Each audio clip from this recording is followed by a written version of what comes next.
Just ஒரு friend, just ஒரு sister அப்படின்னு சொல்றாங்க. எல்லாம் ஃபைன். அப்படி அந்த முதலிடம் கொடுக்கும்போது தான் என்ன ஆகுதுன்னா எல்லாருக்கும் அப்ப முதலமைச்சர் என்ன சொல்ல வராரு அப்படின்ற மாதிரி ஆயிடுது. இல்ல உங்களுக்கு என்ன புரிஞ்சிருக்கு? ஜென்சிக்கு திமுக ஜென்சிக்கு என்ன புரிஞ்சிருக்கு? உங்க கண்ணில் என்னதான் இருக்கு? உங்க கண்ணை தெளிவா தான் பாருங்க. நாங்க தெளிவா பாக்குற நல்லா சொல்றோம். அவங்களுக்கு கரெக்டா அடுத்து வந்துட்டு ஆட்சிக்கு கொண்டு வர போறாங்கன்ற மாதிரி தான் எங்களுக்கு தெரியுது. எங்க இருந்து கசிவு நடக்குதுன்னு பாத்தீங்கன்னா போலீஸ் ஸ்டேஷன்லயே கசிவு நடக்குது. அவங்க என்ன சொல்றாங்க, போயிட்டு இங்க சொல்ல வேண்டிய இடத்துல சொல்லி அவங்க ஆட்களை வச்சு இவரை கொன்னுடுறாங்க. இதுதான் போதை இல்லாத சமுதாயமா? சிஎம் பார்த்து சட்ட ஒழுங்கை பத்தி கேட்டோம்னா அவர் பதில் கொடுக்க மாட்டாரு. அதை தவிர்த்து மத்தவங்க எல்லாரும் பதில் கொடுக்குறாங்க. இப்ப சட்ட ஒழுங்கு யாரை பாக்குறாங்க? அவரை பேச விடாம இவங்க எல்லாம் பேசிடுறாங்க. இல்லைன்னா அவர் பேச வேண்டாம்னு நினைக்கிறாங்களான்னு தெரியல. இல்ல உங்க பையன் அப்படிதான் பண்ணிருப்பாரு, உங்க பையன் இந்த சண்டை நடந்திருக்கும், அதனால கொன்னுக்கிட்டாங்க, இறந்துட்டாங்க. இந்த மாதிரியான ஒரு பதில் வந்துட்டு சட்டசபையிலும் இப்படிதான் இருக்கு, மக்களிடத்திலும் இப்படிதான் இருக்கு. ஒரு இஷ்யூ அட்ரஸ் பண்றதுலயும் அவங்க இப்படிதான் இருக்கிறாங்க. இந்த மாதிரி இருந்தா இவங்க போதை கலாச்சாரத்தை அழிக்க மாட்டாங்க, மக்களை தான் அழிச்சிட்டு இருக்காங்க. அனுப்புறாங்க விர்ச்சுவல் வாரியர்ஸ். இப்போ ஒரு ரீசெண்டா வந்தது, நீங்க பாத்தீங்களா நேரத்துல மீடியால, சென்னையில தமிழ்நாட்டுல இருந்து பேசினாங்கன்னா 20,000 ரூபாய், வடமாநில இருந்து பேசினாங்கன்னா 70,000 ரூபாய். அடப்பாவீங்களா, இதெல்லாம் எப்படின்னா கண்டிப்பா நடக்குது. வடமாநிலத்துல பேசுறவங்களுக்கு 70,000. ஆச்சி மசாலா எந்த சமையலும் ருசி தேடும் ரகசியம் 20 ரூபாய். போர்வைக்கால அட்டகாச ஆடியோ ஆஃபர் ஸ்டார்ட் ஆகிருச்சு. போர்வைக்கால பொருட்கள் வாங்கி 1 கோடி மதிப்புள்ள கிஃப்ட் வின் பண்ண வாய்ப்பை பெறுங்க. Periyar Maniammai Institute of Science and Technology, Tanjavur. CSE with specialization in AI and ML, data science, cybersecurity and more. உலக தமிழர்களுக்கு வணக்கம். இன்றைய நிகழ்வில் நம்மோடு திமுகவிலிருந்து ஜென்சி வழக்கறிஞருமான வனிதா குமாரி நிகழ்வு நினைக்கிறார்கள். மேம் வணக்கம். மேம் வணக்கம். சட்டமன்றத்தில் திமுக டிவிக்குன்னு ஒரு பரபரப்பான வாதம் நடந்துட்டு இருக்கு. நம்ம தொடர்ச்சியாக நம்ம பார்க்கணும். அதில் போதை ஒழிப்பாக இருந்தாலும் சரி, அல்ல மற்ற குற்றச்சாட்டை எதிர்கட்சி முன்வைக்கிற பொழுது திமுக தான் இதற்கு காரணம்னு டிவிகே தரப்பில் அவங்க சில டேட்டாஸ்லாம் எடுக்கிறாங்க. 2021 பிறகுதான் போதை கலாச்சாரம் அதிகமாக இருக்குது, திமுக ஆட்சி தான் காரணம் அப்படின்றாங்க. அப்படி எதை முன்வைத்தாலும் இதற்கு முன்னால் இருந்த திமுக ஆட்சி காரணம்னு ஒரு அமைச்சர் பேசுவதை திமுக எப்படி எதிர்கொள்றாங்க? ஜென்சி நீங்க அதை எப்படி புரிஞ்சுக்கிறீங்க, எப்படி பாக்குறீங்க? அதாவது சட்டசபையை பொறுத்த வரைக்கும் எதிர்கட்சி கேள்வி எழுப்புனா அதுக்கு வந்துட்டு ஆளுங்கட்சியில இருந்து பதில் கொடுக்கணும். இங்க எதிர்கட்சியில இருந்து கேள்வி எழுப்புனா ஆளுங்கட்சியில இருந்து உங்க ஆட்சியில நடக்கலையா, நீங்க நடக்கும்போது இல்லையா, இப்ப எங்க ஆட்சியில நடந்த மட்டும் என்னன்ற மாதிரி தான் அவங்களுடைய பதில்கள் இருக்கே தவிர அதுக்கான சொல்யூஷனா எதுவுமே இல்லை. இவ்வளவு நடந்திருக்கு, நீங்க என்ன ஆக்ஷன் எடுத்திருக்கீங்கன்னு கேட்டா அது உங்க ஆட்சியில நடந்தது இல்ல, 2021 நடந்ததுல, 23 நடந்ததுலன்றதான் கேள்வி கேட்கிறாங்க. அதாவது 2021 அப்புறமா தான் போதை மருந்து வந்து அதிகமாகி இருக்குன்றதே ஒரு தவறானது. இந்த போதை மருந்து வந்து கட்டுப்படுத்தப்படுது, கொஞ்சம் கொஞ்சமா பண்ணிட்டே இருக்கிறாங்க. கட்டுப்படுத்தப்படுது, முழுசா எடுக்கவே முடியாது. டாஸ்மாக் ஒழிச்சிடுறேன்னு சொன்னாங்களே டிவிகேல, என்ன பண்றாங்க? பார்ஸ் ஓபன் பண்றாங்க, ரெஸ்டோ பார்ஸ் ஓபன் பண்றாங்க. அதாவது கவர்மெண்ட்டுக்கு வரக்கூடிய வருமானத்தை இது பண்ணிட்டு பிரைவேடைசேஷன் பண்ணிட்டு இருக்காங்க. அதுதான் பண்றாங்க தெரியல, டாஸ்மாக ஒழிக்கல அவங்க. ஸோ ஆனா இதே தான் போதை மருந்து கட்டுப்படுத்திட்டு இருக்காங்க. 1993-4 அந்த டைம்ஸ்ல எல்லாம் பாத்தீங்கன்னாலே கமலஹாசன் ஒரு மூவி வரும், அதுலயுமே போதையை பத்தி நிறையவே சொல்லியிருப்பாங்க. அங்க காலேஜ் ஸ்டூடெண்ட்ஸ்ல அது உட்கொள்றதை காமிச்சிருப்பாங்க. அந்த அப்பத்துல இருந்தே அந்த போதை கலாச்சாரம் இருந்துட்டே இருக்குது. அதை கொஞ்சம் கொஞ்சமா எப்படி அதை வந்துட்டு ரெஸ்ட்ரிக்ட் பண்ணலாம்னு சொல்லிட்டு வர ஒவ்வொரு கவர்மெண்ட்டும் அதுக்கான எடுத்துட்டு இருக்காங்க. இவங்களுக்கு வந்துட்டு எதுவானா குற்றம் அந்த அப்படியே கை அப்படி நேர் நோக்கி டிஎம்கேவை பார்த்து காட்டணும் அவங்களுக்கு. அதனால எடுத்து இப்படி காமிச்சிடுறாங்க. ஒருத்தர் இறந்திருக்காருன்னா அந்த இறப்புக்கு என்ன காரணம், யார் காரணம்ன்றத பார்க்காம அந்த இறப்பு வந்துட்டு இதனால நடந்தது, ஆனா அது போதை மருந்துலாம் நீங்க இருக்கும் போதுல இருந்து இருந்தது அப்படின்ற மாதிரி சொல்லியிருக்காங்க. இந்த இவர் திருவொற்றியூர்ல இருந்து அவர் இறந்தாரு. அவர் வந்துட்டு இந்த மாதிரி ஒரு போதை படிக்கக்கூடிய மாணவர், அவரும் சரி, இந்த கோவையில அமுதனா இருந்தாலும் சரி, இவங்க 2 பேருமே எடுத்துக்கிட்டோம்னா ஃபர்ஸ்ட் கோவை அமுதன் அவரது எடுத்துப்போம். காலேஜ்ல வந்துட்டு இந்த மாதிரி யூஸ் பண்றாங்க அப்படின்னு சொல்லிட்டு போயிட்டு புகார் தெரிவிக்கிறார். போலீஸ் ஸ்டேஷன்ல போயிட்டு சொல்றாரு, இந்த மாதிரி பசங்கள்லாம் இருக்கிறாங்க, இந்த மாதிரி இருக்கு. சரி, அவங்கள ஃப்ரெண்ட்ஸ் பாதிப்படையக்கூடாது, இந்த கலாச்சாரம் இங்க புழங்கக்கூடாதுன்றதுக்காக அவர் போய் சொல்றாரு. சொல்லி கொஞ்ச நாள் அந்த இது கழிச்சு அவர் இறந்துடுறாரு, தாக்கப்பட்டு இறங்குறாரு. அதாவது கொல்லப்படுறாரு. ஒரு கிரவுண்ட்ல வச்சு ஒரு 30-40 பேர் அடிச்சு அவர் கொல்லப்படுறாரு. அப்ப இதுக்கு பின்னாடி என்னவா இருக்கும்? ஃப்ரெண்ட்ஸோட எல்லாம் சேர்ந்து அவரை கொண்டுட்டாங்களா? கண்டிப்பாக அவர் ஒரு அஃபிஷியலா கான்ஃபிடென்ஷியலா ஒரு போலீஸ் ஸ்டேஷன்ல போயிட்டு ஒரு சொல்லக்கூடிய விஷயம் வந்துட்டு எப்படி மத்தவங்களுக்கு தெரிஞ்சது? அப்போ அங்க எங்க இருந்து கசிவு நடக்குதுன்னு பாத்தீங்கன்னா போலீஸ் ஸ்டேஷன்லயே கசிவு நடக்குது. அவங்க என்ன சொல்றாங்க, போயிட்டு இங்க சொல்ல வேண்டிய இடத்துல சொல்லி அவங்க ஆட்களை வச்சு இவரை கொன்னுடுறாங்க. இதுதான் போதை இல்லாத சமுதாயமா? அவங்க போதையில்லா சமுதாயம் ஒழிக்க போறோம், எப்படி ஊழல ஒழிச்சிட்டுமோ அந்த மாதிரி அடுத்தது வரப்போறோம்னு சொல்லிட்டு இருக்காங்க. இந்த ஒரு கொலை நடந்தது, இந்த கொலை நடந்ததுக்கான காரணம் என்னன்றது கேட்டா இல்ல பசங்க அடிச்சுக்கிட்டாங்க, அதை அப்படியே மாத்திடுறாங்க. அமைச்சரே எழுந்து சொல்றாரு அது ஒரு கோஷ்டிக்குள்ள நடந்த மோதல் அப்படின்ற. அப்ப இப்ப திருவொற்றியூர்ல நடந்தது கோஷ்டி தான். அப்ப இனிமேல் எந்த ஒரு போது யாராவது ஒருத்தவங்க வந்து எதுக்காவது ஒண்ணு அகெயின்ஸ்டா குரல் கொடுத்தாங்கனாலே அவங்க கோஷ்டிக்குள்ள சண்டை போட்டுட்டு கொன்னுட்டாங்க செத்துட்டாங்க அப்படின்னு சொல்லிட்டா ஈஸியா முடிஞ்சிடும். அதாவது இந்த கும்பல்ல சேர்ந்து சொல்லுவாங்களே, தனியா ஒருத்தர் போய் ஒருத்தரை வெட்டினாங்கன்னு வச்சுக்கோங்களேன், அது வந்துட்டு கொலை. கும்பலா சேர்ந்தா அது கொலையில வராது. அந்த மாதிரி பண்றாங்க இவங்க. அது கும்பலா அடிச்சுக்கிட்டாங்கன்னா அதுக்கு பின்னாடி என்ன காரணம் இருக்குன்றத பார்க்கணும். இங்க திருவொற்றியூர்ல நடைபெற்றதும் அதே மாதிரி தான். அவர் வந்துட்டு போதை மருந்துக்காக எதிர்த்து பேசுறாரு. நீ எப்படி எதிர்த்து குரல் கொடுப்ப அப்படின்ற ஒரு கோஷ்டி வந்துட்டு அவர் வந்துட்டு இது பண்றாங்க. அப்ப இதை நம்ம என்ன பண்ணணும், ஏன் அப்படி பண்றாங்க, யார் அந்த கோஷ்டின்னு கண்டுபிடிக்கணுமே தவிர்த்து அவர் மேலேயே திருப்பி அவரையுமே கொன்னுட்டாங்க. அவரை காணாமே போயிட்டாரு. அப்புறம் பார்த்தா தெரிஞ்சு அவர் இறந்துட்டாருன்ட்டு. அந்த அந்த இடத்துல இருக்கக்கூடிய அந்த அம்மா தாய்மார்கள் அவங்க எல்லாம் சொல்றாங்க, அப்போ நாங்க எதிர்த்து பேசவே கூடாதா, எதிர்த்து பேசினா எங்களை கொண்டுடுவீங்களா, என்னதான் நடந்துட்டு இருக்கு, அமைச்சர் வந்திருக்காரு அமைச்சர், அவர் அந்த வழியா நடக்கிறாரு, இந்த மாதிரி ஆயிடுச்சு சார் என் பையனுக்கு. அப்ப அவங்க நின்று ஏதாவது ஒரு வார்த்தை 2 வார்த்தை பதில் சொல்லிருக்கலாம். அவர் வந்தாரு, அவர் பாட்டுன்னு போயிட்டே இருக்காரு, இதுதான் நடக்குதான்ட்டு அவங்க ஆதங்கத்துல பேசுறாங்க. ஒரு இடத்துல வந்துட்டு ஒருத்தவங்க இறந்திருக்காங்கன்னா அதுக்கான காரணம் என்ன, அது எப்படி நாங்க கண்டுபிடிக்கிறோம், இந்த மாதிரி நடந்திருக்கு, இல்ல உங்க பையன் அப்படிதான் பண்ணிருப்பாரு, உங்க பையன் இந்த சண்டை நடந்திருக்கும் அதனால கொன்னுகிட்டாங்க இறந்துட்டாங்க, இந்த மாதிரியான ஒரு பதில் வந்துட்டு சட்டசபையிலும் இப்படிதான் இருக்கு, மக்களிடத்திலும் இப்படிதான் இருக்கு, ஒரு இஷ்யூ அட்ரஸ் பண்றதுலயும் அவங்க இப்படிதான் இருக்கிறாங்க. இந்த மாதிரி இருந்தா இவங்க போதை கலாச்சாரத்தை அழிக்க மாட்டாங்க, மக்களை தான் அழிச்சிட்டு இருக்காங்க. இப்ப சட்டமன்ற நிகழ்வுல கூட எதிர்கட்சி தரப்புல இருந்து கேள்வி கேட்கிறப்ப அதற்கு உரிய அமைச்சர்கள் பதில் சொல்லாம மற்றவர்களும் பதில் எடுத்து சொல்ல ஆரம்பிக்கிறாங்க. அதுவும் பதிவாகுது. அதை கூட வந்து விமர்சனம் வைக்கிறாங்க திமுக தரப்புல இருந்து. அதுல என்ன தவறு இருக்கு? எல்லோரும் அதுல ஆர்வத்தோட எழுந்து பதில் சொல்றதுல என்ன தவறு இருக்கு? அதாவது ஆர்வத்துடன் சொல்வதுல தவறு கிடையாது. அவங்க சொல்ற பதில் கரெக்டா இருந்தா பரவாயில்ல. அவங்க அந்த ஒரு எவிடென்ஷியல் ஃபேக்ட் எல்லாமே பேசுறாங்க. இப்போ ஒரு மீன்வளத்துறை அமைச்சரை கேட்டா அவர் எழுந்து பதில் சொன்னாதான் கரெக்டா இருக்கும். மின்சாரத்துறை அமைச்சரை கேட்டா அவர் எழுந்து பதில் சொன்னா நம்ம சிஎம் பார்த்து சட்ட ஒழுங்கை பத்தி கேட்டோம்னா அவர் பதில் கொடுக்க மாட்டாரு. அதை தவிர்த்து மத்தவங்க எல்லாரும் பதில் கொடுக்குறாங்க. இப்ப சட்ட ஒழுங்கு யாரை பாக்குறாங்க? நம்ம முதலமைச்சர். அப்போ முதலமைச்சர் எழுந்ததுக்கு பதில் சொல்லணும், இந்த மாதிரி ஒரு ஆக்ஷன் எடுத்திருக்கோங்கன்னு. அவரை பேச விடாம இவங்க எல்லாம் பேசிடுறாங்க. இல்லன்னா அவர் பேச வேணாம்னு நினைக்கிறாங்களான்னு தெரியல. இல்ல அவர் பேசினதான் நீங்க எடுத்து போடுறீங்களா? அவரே சொல்றாரு. அவர் அதாவது உங்களை கருத்தியல் ரீதியா பேசுங்கன்னு சொல்றோம். எழுந்தோன்னே நான் இப்படி பண்ணிடுவேன், உங்க அப்பாவை காணோம், அது இல்ல இது இல்ல, அதாவது ஒரு கேள்வி உங்களை பார்த்து வைக்கப்படுது, அந்த கேள்விக்கான பதில் தானே வரணும். திமுக கருத்தியலா முதல்ல அணுகுருமான்ற ஒரு கேள்வி இருக்குல்ல. நான் வந்து சமூக வலைத்தளங்கள்ல நானும் பாக்குறேன். முதலமைச்சர் மீது வைக்கிற விமர்சனத்தை விட முதலமைச்சரோட தனிப்பட்ட வாழ்க்கை மேல விமர்சனம் வச்சு எழுதுறதுல திமுகவுக்கு பெரும் பங்கு இருக்கு. அது முரசொலி மாதிரியான பத்திரிகைகளை ஒரு நடிகையோட முதலமைச்சர் வர்றது வந்து தப்பு அப்படின்ற மாதிரி முரசொலி அஃபிஷியலான பேப்பர்லேயே எழுதுறீங்க. நீங்க தனிப்பட்ட வாழ்க்கையில விமர்சனம் வைக்கணுமான்ற ஒரு நடிகை சுதந்திர விழாவில் பங்கேற்காததை கடந்து அதை பதிவு பண்ணணுமா திமுகன்ற? அதாவது அவர் தனிப்பட்ட வாழ்க்கையில யாருமே தலையிடல. அந்த தனிப்பட்ட வாழ்க்கை எப்படி வருது அப்படின்னு பாத்தீங்கன்னா அது பப்ளிக்ல வருது. அது பப்ளிக்ல வரும்போதுதான் அது விமர்சனத்துக்கு உள்ளாகுது. அந்த தனிப்பட்ட நடிகையை யாருமே வந்துட்டு அவங்கள அஃபென்சிவாவும் அவங்கள வச்சு யாருமே பேசல. அப்ப கூட முதலமைச்சர் தான் சாட்டுறாங்களே தவிர்த்து நடிகையை சாட்டல. இல்ல அப்படி பேசணுமான்ற நீங்க கருத்தியலா முதலமைச்சரை வந்து விமர்சனம் பண்ணலாம், கடுமையா எதிர்க்கலாம். ஒரு நடிகை பங்கேற்கிறாங்க நிகழ்ச்சியிலனா இதுவே வந்து அவமானம். முதலமைச்சருக்கு இது கூட தெரியாதான்னு அந்த நடிகையோட முதலமைச்சர் ஒப்பிட்டு பேசணுமா? அதாவது நீங்க அந்த ரூ பாத்திருப்பீங்க. அந்த ரூல இதுக்கு முன்னாடி யாரெல்லாம் அமர்ந்திருப்பாங்கன்னு அந்த ஃபர்ஸ்ட் ரூ கிடைக்கிறது ஒரு பெரிய ஒரு விஷயம். அது யாருக்காக அலோகேட் பண்ணுவாங்க அப்படின்னு பாத்தீங்கன்னா அவங்களுடைய ஃபேமிலி மெம்பர்ஸ், அதுக்கப்புறமா வந்துட்டு ஃபர்ஸ்ட் கிரேட் அஃபிஷியல்ஸ் தான் கொடுப்பாங்க. IAS officer, IPS officer, ministers அந்த மாதிரி இருக்கிறவங்களுக்கு கொடுப்பாங்க. இப்போது அவங்க ஃபீல்டில் இல்லை, அவங்க வந்துட்டு பாலிடிக்ஸில் இல்லை, அவங்களுக்கு எதுவுமே கிடையாது, அவங்க ஒரு ஜஸ்ட் ஒரு ஃப்ரெண்டு, ஜஸ்ட் ஒரு சிஸ்டர் அப்படின்னு சொல்கிறாங்க. எல்லாம் ஃபைன். அப்படி அந்த முதலிடம் கொடுக்கும்போது தான் என்ன ஆகுதுன்னா எல்லாருக்கும் அப்போ முதலமைச்சர் என்ன சொல்ல வராரு அப்படின்ற மாதிரி ஆயிடுது. ஒவ்வொரு இடத்துலையுமே அவங்கள வந்துட்டு ஃப்ரண்ட்ல நிற்க வைக்கிறதும், ஃப்ரண்ட்ல அவர் என்னதான் சொல்ல வராரு, அவர் என்ன சொல்ல வந்தா திமுகவுக்கு என்ன பிரச்சனை, திமுகவுக்கு என்ன பிரச்சனை, பயம் இல்லை, என்ன சொல்ல வராருன்றது மக்களுக்காவது தெரியணும்ல. இல்ல உங்களுக்கு என்ன புரிஞ்சிருக்கு? ஜென்சிக்கு திமுக ஜென்சிக்கு என்ன புரிஞ்சிருக்கு? உங்க கண்ணுல என்னதான் இருக்கு? உங்க கண்ணை தெளிவா தான் பாருங்க. நாங்க தெளிவா பாக்குற நல்லா சொல்றோம். அவங்களுக்கு கரெக்டா அடுத்து வந்துட்டு ஆட்சிக்கு கொண்டு வர போறாங்கன்ற மாதிரி தான் எங்களுக்கு தெரியுது. ஏன்னா அவர் ஒவ்வொரு இடத்துலயும் முன் நிக்க வைக்கும் போது என்ன தோணுது அப்படின்னா ஓகே இவங்களை அடுத்து அவர் அரசியலுக்கு கொண்டு வர போறாரு, அதனால வரலாமே, கூடாதா கொண்டு என்ன? வர வரலாமே, அது நீங்க தாராளமா வாயை வரலாமே. திறந்து சொல்லிட்டு போயிடலாமே, மறைச்சு பண்ண அவசியம் இல்லையே. எப்படி நீங்க ஒரு ஆதவர்ஜுனாவை கூட்டிட்டு வந்தீங்க, ஆனந்த் அவர்களை எப்படி கூட்டிட்டு வந்தீங்க, அந்த மாதிரி அவங்களும் நீங்க கூட்டிட்டு வந்துடலாம், பெரிய பிரச்சனை கிடையாது. அவருடைய நடிச்சவங்க இப்போ இவர் தூத்துக்குடி எம்எல்ஏ மினிஸ்டர் ஆயிருக்காரு, அந்த மாதிரி இருக்கும் நடிச்சவங்க அவங்களையும் எடுத்துட்டு வந்து ஒரு எம்எல்ஏவா நிக்க வச்சிருக்கலாம். வரலாம்ல, ஏன் நீங்க தப்பு அப்படி இல்ல. பண்ணல? வரலாம், ஏன் வரலாம்ல. பண்ணல அத?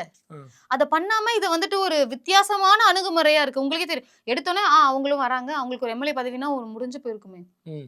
அவர் அப்படி நிக்க வைக்கலையே. ஏதோ ஒண்ணு பெருசா செய்யறதுக்காக வெயிட் பண்ணிட்டு இருக்காரு அவரு. நீங்க இப்ப திமுகல நீங்க இத பத்திலாம் பேசுவீங்களா, டிஸ்கஸ் பண்ணுவீங்களா, ம். பேசுவீங்களா? நான் கண்டிப்பா ஒரு டிஸ்கஸ் பயத்தோட பேசுவீங்களா? இல்ல, அடுத்து பயத்தோட. அவங்க வரப்போறாங்க, அவங்க வந்தாங்கன்னா நம்ம காலி. இல்ல அந்த பயம்லாம் கிடையாது.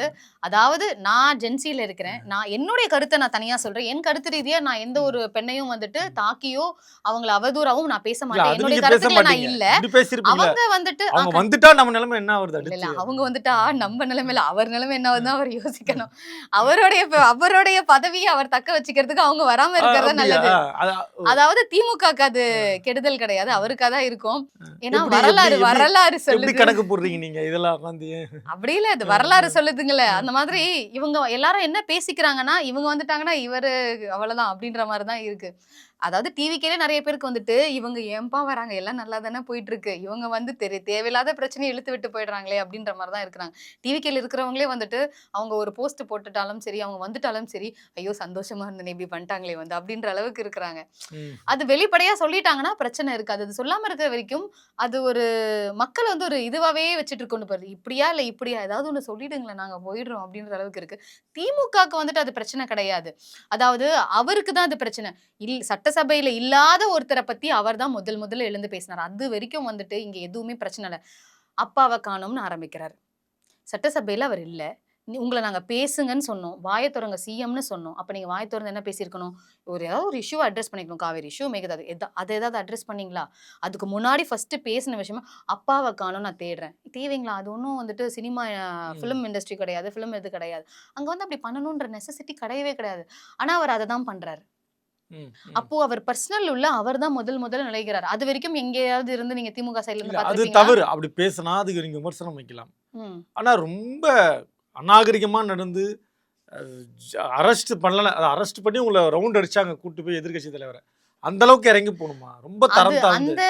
அந்த மாதிரி வந்துட்டு இது வந்துட்டு டபுள் மீனிங்ல புரிஞ்சுக்கிட்டாங்க அந்த விஷயத்த. அதாவது அவர் உதயநிதி அண்ணா அவர் சொன்னது வந்துட்டு அது வேற விதமா சொன்னாரு. அவர் காவேரி நதி இஷ்யூ மேகதாது அதை பத்தி அவர் அட்ரஸ் பண்றாங்க. இல்ல, அதை வந்து நீங்க தவறுதலா தெளிவா புரிஞ்சுக்கிறாங்க. சொல்லுங்க, நாங்க புரிஞ்சுக்கிறோம் ஊடகத்துல. நீங்க தெளிவா சொல்லுங்க, நம்ம இது ஒரு பஞ்சாயத்து பண்ணிடுவோம். என்ன நடந்தது, என்ன சொன்னாரு, நீங்க என்ன நியாயம் கற்பிக்கலாம் அதுல சொல்லுங்க. அவர் வந்துட்டு தண்ணி தரதை பத்தி தான் பேசினாங்க. அங்க கீழே இருக்கக்கூடிய மக்கள், அதாவது அது இளைஞர்களா இருக்கட்டும், ஒரு பக்கம் வந்துட்டு காவேரி நீர், காவேரி நதி அதை பத்தி பேசுறாங்க. இன்னொருத்தவங்க ஒரு சைடுல இருந்து என்ன சொல்றாங்கன்னா, அந்த அம்மாவுடைய பேரை உச்சரிச்சு அந்த அம்மா உங்க வாயிலே அம்மான்ற பேர் வந்துச்சு. பெண்கள் அம்மான்னு தானே சொல்லுவேன். Okay okay. நான் மரியாதையா தான் பேசுவேன். எனக்கு வந்துட்டு நாகரிக அரசியல் தான் பார்க்கதான் பண்ண போற அடுத்தடுத்து. அநாகரிக அரசியல் நான் பண்ண மாட்டேன். மத்தவங்க பண்றாங்க, உங்களோட இதுல பண்றாங்கன்னா நான் அப்படி பண்ண மாட்டேன். அதனால தான் சொல்றேன். அங்க இருந்து த்ரிஷா அவர்கள் அவர்களுடைய பேரை உச்சரிக்கிறாங்க. ஒரு சைடுல இருந்து டாஸ்மாக்னு ஒரு சைடுல இருந்து கத்துறாங்க, இன்னொரு சைடுல இருந்து காவேரி நீர்னு கத்துறாங்க. அப்போ வந்துட்டு உதயண்ணா என்ன சொல்றாருன்னா, இல்ல அது கிடையாது, நான் காவேரி நீரை தான் சொல்றேன், காவேரி நதியை தான் சொல்றேன்னு அவர் அந்த இடத்துல அப்படியே கட் பண்ணிட்டு போயிடுறீங்களே. என்ன சொன்னாருன்னு சொல்லுங்க, பதிவு பண்ணுங்க. அதுதானே கேமரா இருக்கு, ஆன்ல இருக்கு, ரெக்கார்ட்ல இருக்கு. அதுதானங்க பதிவு பண்றேன் அவர் நானு. என்ன சொன்னாரு அங்க? தண்ணி கீழே இருக்கு, எல்லாரும் கத்துறாங்க. கீழே இருக்கவங்க நடிகையோட பேரை சொல்றாங்க. அது மட்டும் தான் எல்லாரும் சரி, மத்தது கூட சொல்றாங்க. அதுக்கு அவர் என்ன கமெண்ட் கொடுத்தாரு? அவர் நான் தண்ணியை தாங்க சொல்றேன், காவேரி தண்ணியை தான் சொல்றேன், நான் வேற எதையும் அப்படி சொல்லல சொல்லவே அப்படின்னு இல்லையா? சொல்றாரு. அதுக்கு முன்னாடி இருக்க பாட்டு விட்டுட்டு அப்படி போயிருங்க. நீங்க என்ன சொல்ல வரீங்கன்னு எனக்கு புரியல. என்ன முன்னாடி அவர் என்ன சொல்றாரு? கீழே கத்தும் போது எங்க தண்ணி வரல, அங்க மட்டும் தண்ணி வருது அப்படின்றாரு. ம். சொல்லிட்டு அதுக்கப்புறம் தான் காவிரி தண்ணின்றது அவரே அழுத்தி சொல்றாரு. இத சொல்ல நீங்க தயங்குறீங்களா? அப்ப தப்பு தானே? இல்ல அந்த இஷ்யூ எனக்கு கரெக்டா அந்த வேர்ட்ஸ் நான் ஏதோ தப்பா தவறுதலா என்ன? சொல்லக்கூடாதுன்னு தான் நான் அதை மீன் பண்ணல. சொல்லக்கூடாது. அதாவது எங்க தண்ணி வருதோ இல்லையோ அங்க வருது தண்ணி. நீங்க ரீல்ஸ் எல்லாம் போட்டீங்க, நானே பார்த்தேன். நான் ரீல்ஸ் போடணும். நம்ம இது மாதிரி எங்க தண்ணி வருதோ அங்க தண்ணி வரலன்னு அவர் சொன்னாரு, நீ வீடியோ போட்டீங்க. இல்ல நான் போடல. நான் தான் சொல்றேனே, நான் வந்துட்டு எந்தெந்த விஷயம் அட்ரஸ் பண்ணணுமோ அதுதான். இது வந்துட்டு தேவையில்லாதது. அதுக்கு ஒரு அரெஸ்ட் பண்றது, ஹைகோர்ட்ல இருந்து அதுக்கு வந்துட்டு பண்ணவே வேண்டான்னு சொல்றது, இந்த மாதிரியான நிறைய இஷ்யூஸ்லாம் நடந்தது. உதயா நான் சொன்னது வந்துட்டு காவிரி நீரை மட்டும் தான் அட்ரஸ் பண்ணாரு. இந்த மாதிரி ஒரு நீங்க பப்ளிக் அது இடத்துல அப்படியே கடந்து வந்துட்டு போனா கூட பிரச்சனை இல்லை, அழுத்தி சொல்றீங்க மேடம். இல்ல அது வந்துட்டு அவரு அப்ப நான் என்னோட சைடுல இருந்து பாக்குற பாக்குற எல்லாருக்குமே பார்வையும் பாக்குற பலர் வந்து அப்ப இப்படி தவறு. அவங்களோட மனசுல அந்த மாதிரி தான் ஒண்ணு ஓடிட்டு இருக்கு. இவங்க பேசினாலே அதை பத்தி தான் பேசுவாங்க, இவங்க சொல்றது அதை பத்தி தான் இருக்கும், அவங்கள பத்தி தான் இருக்கும்ன்றது இவங்களோட இது. அப்படி இருந்துதான் ஹைகோர்ட் ஆர்டர்ஸ்ல அப்படி வரலைங்களே. அது அப்படி ஒரு தப்பு தான். அது ஒரு பெண்ணை குறிச்சு தான் பேசுறாங்க, பெண்ணை தவறுதலா தான் பேசுறாங்கன்னா அப்ப ஹைகோர்ட்ல எதுக்காக அது டிஃபமேஷன் கேஸே போடவே இல்லைங்களே. அந்த அம்மா வந்து கேஸ் கொடுத்துருக்கலாம்ல, என்ன இந்த மாதிரி தவறுதலா பேசுறாங்கன்ட்டு. அதாவது அந்த இடத்துல அது வரைக்கும் தப்பிச்சிங்க. அப்படி அடுத்து கிடையாதுங்க. நீங்க வந்து நீங்களே ஒருத்தர் அதாவது யார வரவேற்க போறீங்க. பேசுறாங்களோ எல்லாரும் தூக்கி தூக்கி உள்ள வச்சிட்டு இருக்காங்களே. ஏதோ ஒருத்தர் போதை மருந்து எதிர்த்து பேசினா அவரை கொன்னுடுறாங்க எல்லாரும் சேர்ந்து வச்சுட்டு. டிவிகேவை பத்தி பேசினாலும் சரி, அமைச்சர்களை பத்தி பேசினாலும் சரி, அந்த அம்மாவை பத்தி உடனே தூக்கிட்டு போயிட்டு அவங்கள உள்ள ஜெயில வச்சிடுறாங்க. ஊடகத்துல யாராவது ஒருத்தவங்க டிவிகே இல்ல, இருக்கக்கூடிய அவங்க அப்படி ஊடகத்துல சொல்லிட்டு பேசுனா தானே ஆட்சிக்கு வராங்க. பெண்களுக்கு பாதுகாப்பா இருப்புன்னு சொல்லிட்டு ஆட்சிக்கு வராங்க. நானும் பெண்ணா, நம்ம எனக்கு என்ன பெண்களுக்கு ஒரு எனக்கு பிரச்சனை என்ன வர்றப்ப பாதுகாப்பு கொடுத்தாங்கன்னு எனக்கு புரியவே இல்லை. இன்னமும் வந்துட்டு ஒரு பாக்கெட்ல ஒரு கத்தி யாராவது வரீங்களா அப்படின்ற மாதிரி தான் வந்துட்டு இருக்கேன் நானு. இந்த பாதுகாப்புன்றது வந்துட்டு அவங்க கொடுக்கணுன்ற அவசியம் இல்லை. ஒவ்வொரு பெண்ணுக்கும் தன்னை பாதுகாக்க தெரியும். ஆனா நீங்க என்ன ப்ரொவைட் பண்றீங்க? பெண்கள் பாதுகாப்பு இந்த என்னது சிங்கப்பெண் அதிரடி சிங்கப்பெண் படை. அடிப்படை. அவங்க ஃபோன் பண்ணலாம் எடுக்கவே மாட்டாங்க எப்பவுமே. நான் எந்த சரி. இன்டர்வியூனாலும் இது வந்துரும். உங்க முன்னாடி வேணா கூட டயல் பண்ணி காட்டுறேன் அவங்க நம்பருக்கு. அவங்கள வச்சுட்டு என்ன ஒரு யூஸுமே இல்லை. அவங்களால சரி. என்ன நடக்குதுன்றதே கிடையாது. வேற என்ன பாதுகாப்பு ப்ரொவைட் பண்றாங்க? ம், ம், எந்த பெண்களுக்கு சாரி, அந்த அம்மா மட்டும் தான் பெண்ணா ம். தமிழ்நாட்டுல? எத்தனை, அதாவது ஆதவர்ஜுனா அமைச்சர் அவர்கள் என்ன சொல்றாருன்னா ஒரு இடத்துல பெண்களுக்கு வந்து இந்த இந்த இஷ்யூ நடந்தோன்னா பெண்களுக்கு வந்துட்டு ஏதாவது ஒண்ணு நடந்ததுன்னா நாங்க அங்க வருவோம். எப்படி வந்துட்டு ஒரு ஃபேக் ஐடி வச்சுட்டு ஒரு பொண்ணை வந்துட்டு அசிங்கமா பேசுறாங்களோ, எப்படி ஒரு ஃபேக் ஐடி வச்சுட்டு ஒரு மார்க் பண்ணி ஒரு பெண்ணை பேசுறாங்களோ, அந்த மாதிரி செய்யக்கூடிய ஒவ்வொரு திமுக காரனையும் நான் உள்ள வைப்பேன், ஒவ்வொரு திமுக காரனும் நான் இது பண்ணுவேன் அதை பண்ணுவேன்னு அவர் சொல்றாரு. ஆனா அந்த மாதிரி பண்றது ஃபுல்லாவுமே டிவிகேல தான் இருக்கிறாங்க. அப்படியா? என்னுடைய ஜென்சி டிஎம்கேல இருக்கிற மெம்பர்ஸா இருக்கட்டும், இன்ஃப்ளூயன்சரா இருக்கட்டும், ஒரு பெண்ணுடைய பேஜை நீங்க எடுத்துக்கோங்க, அவங்களுடைய கமெண்ட்டை பாருங்க. கமெண்ட்ல பாத்தீங்கன்னா அந்த பொண்ணுடைய புகைப்படத்தையும் ஒருத்தவங்களோட புகைப்படத்தையும் வச்சுட்டு மார்க் பண்ணி போட்டுடுறாங்க. அந்த அவங்களுடைய உடலா இருக்காது, வேற ஒரு தலையை எடுத்துட்டு வந்து அதை எடுத்துட்டு வந்து வச்சுட்டு மார்க் பண்ணி ஸ்டிக்கர்ஸ் ஆக்கி கமெண்ட்ல போட்டுட்டு இருக்காங்க அவங்க பாட்டுன்னு. இல்ல ஒவ்வொரு மார்க் பண்ணி ஃபேக் ஐடில இருந்து வராங்க. அப்ப முதல்ல தூக்கணும் அவங்களதான் தூக்கணும். இவ்வளவு பேசுறாரு அவரே சொல்ல. நான் என்ன சொல்றேன்னா, வேற ஏதாவது ஒரு பேர்ல இருந்து வந்திருந்தா சாரி, இது எப்படி நீங்க டிவிக்கே சொல்றீங்க? அவங்க TVK warriors 212 TVK warriors Vijay photo இருக்கும், அவருடைய போட்டோ அந்த ஏதாவது இதுல இருக்கக்கூடிய ஆமா, போட்டோ அவருக்கு கலங்கம் விளைவிக்கணுன்றதுக்காக அந்த பேர்ல அதை போட்டோ வச்சுட்டு வராங்க. அவங்க எல்லாம் பேசுறாங்க. அவங்க தான் கமெண்ட் தொடர்ந்து அப்ப வந்துட்டு இது டிஎம்கே ஆளுங்க அவங்க டிவிகே போட்டு பேசுறாங்கன்னு அதான் சொல்றீங்க. நீங்க தான் சொல்லணும். அதான் நடக்கலாம்ல அந்த மாதிரி. எவ்வளவு சார் அதாவது அவருக்கு ஒரு நற்பெயர் ஏற்படுத்தணும்னா கலங்க வைக்கணுன்றதுக்காக இந்த மாதிரி வரலாம் இல்லையா? அதுக்கு நாங்க நல்லதே செஞ்சுட்டு போயிடுவோமே. எங்களுக்கு நல்ல கமெண்ட்ஸ் கொடுத்துட்டு டிஎம்கேக்காக பேசுறது, சப்போர்ட் பண்றது, குட் கமெண்ட்ஸ் கொடுத்துட்டு போயிடுவோம். இந்த மாதிரி பண்ணுன்ற இந்த மாதிரி அநாகரிக அரசியலும் இந்த கவர்ச்சி அரசியலும் நாங்க பண்ண தயாராக இல்லை. திமுக எப்பவுமே வந்துட்டு அந்த கவர்ச்சி அரசியலா பண்ண மாட்டாங்க. நாகரிக அரசியலை மட்டும் தான் பண்ணுவோம். இந்த மாதிரி பண்ணவே மாட்டாங்க. இந்த மாதிரியாக பண்றது வந்துட்டு இவங்க கிட்ட இருந்து அந்த விர்ச்சுவல் வாரியர்ஸ் கிட்ட தான் இருக்குது. அனுப்புறாங்க விர்ச்சுவல் வாரியர்ஸ். இப்போ ஒரு ரீசெண்டா வந்தது, நீங்க பாத்தீங்களா நேரத்துல மீடியால, சென்னையில தமிழ்நாட்டுல இருந்து பேசினாங்கன்னா 20,000 ரூபாவாம், வடமாநில இருந்து பேசினாங்கன்னா 70,000 ரூபாவாம். கால்ல வந்து சொல்றாங்க இந்த மாதிரி தெரியுமா தோழர் உங்களுக்கு. நாங்க அடப்பாவீங்களா, இதெல்லாம் எப்படின்னா கண்டிப்பா நடக்குது. வட மாநிலத்துல பேசுறவங்களுக்கு எல்லாம் 70,000. என்ன பேசணும்? டிவிகேவை பத்தி ஆதரித்து பேச வேண்டும். 70,000 ரூபாய். 70,000 ரூபாய். இங்க பேசினா 20,000 ரூபாய். அப்படியா? சொல்றாங்க அந்த ஒரு புக் இஷ்யூ பண்ணாங்க, அந்த பேப்பர் வருது, டிவிகே வாரியர்ஸ் ஸ்பைல் பைண்டிங் போட்டு எல்லாம் வருது. இருக்கு, காட்டுறேன் அப்புறமா உங்களுக்கு. நடக்குது. நாளே இதெல்லாம் பார்த்துட்டு நான் இதெல்லாம் சும்மா நினைச்சிட்டு இருந்தேன். ஏதோ இருக்காங்க எங்க இருந்தோ யாரோ ஆதரவு தான் தெரியும். இதெல்லாம் பார்க்கும்போது இவங்களே ஒரு வாரியர்ஸ் ஒன்று வச்சு ரெடி பண்ணி ரன் பண்ணி பக்காவா பிளான் பண்ணி செட்டப் பண்ணி பண்றாங்க ஒவ்வொன்றும். இங்க பெண்களுக்கு பாதுகாப்பு அவங்க கிட்ட இருந்து சுத்தமா கிடையாது. அவங்க கிட்ட இருந்து தான் கிடையாது. இங்க இருந்து இருக்கிறவங்கள அவங்க கிட்ட இருந்து தான் கிடையாது.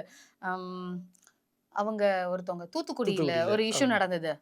அவங்க என்ன சொல்றாங்க, இந்த அவங்க கட்சியை சார்ந்தவரே வந்துட்டு அவங்க கிட்ட தப்பா நடந்துக்கிறாங்க, தப்பான சேட் பண்றாங்க, கால்ல இப்படி பேசுறாங்க, அப்படி பேசுறாங்க, அவதூறுகளா என்ன பத்தி இதெல்லாம் சொல்றாங்க, அட்ஜஸ்ட் பண்ணிட்டு போகணும்னு சொல்றாங்கன்னு சொல்லிட்டு அவங்க கம்ப்ளைண்ட் வைக்கிறாங்க.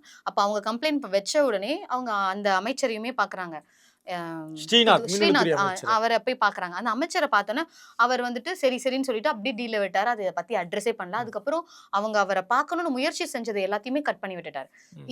இது என்ன செயலை காமிக்குது? உங்களுடைய கட்சியில இருக்கிறவங்க தானே. உங்க கழகத்தை நீங்க சீரமைப்பு செய்யுங்க.